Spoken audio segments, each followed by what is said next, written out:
is what's driving us crazy. All other problems, toxic waste disposal, epidemic disease, resource extraction, degradation of the environment, collapse of the atmosphere, inability to satisfy third world aspirations, all of these problems are population problems.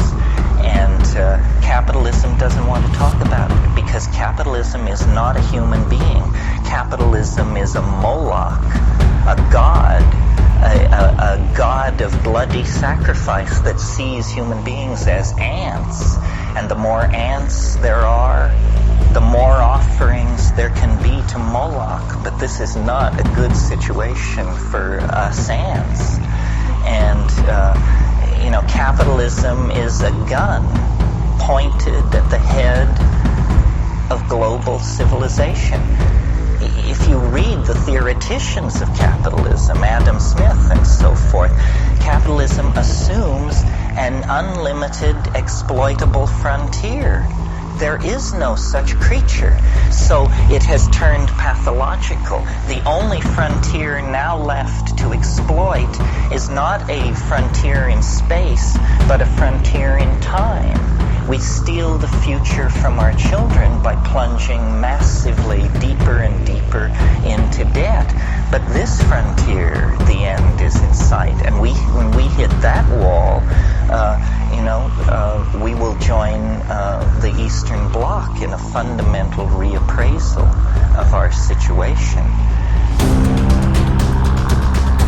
Democracy, I believe in.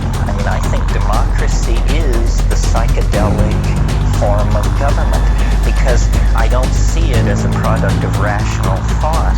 I see it as institutionalized anarchy. Democracy is biology managed for human purposes. It honors the biological unit. It takes the biological unit and gives it a vote. And that's a way for Mother Nature to then enter into human history. I'm fairly mystical about democracy, sort of like William Blake.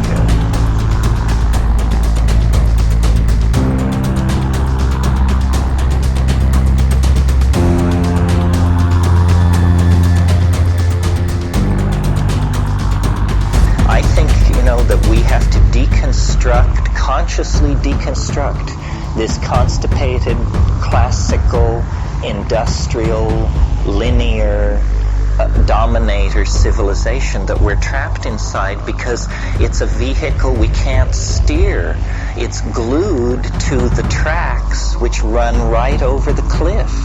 If we cannot alter the assumptions of this society, if the George Bushes and Helmut Kohls of this world are going to continue to run things, then, head for the bunkers, folks, and pray, because the bunkers aren't going to be any consolation.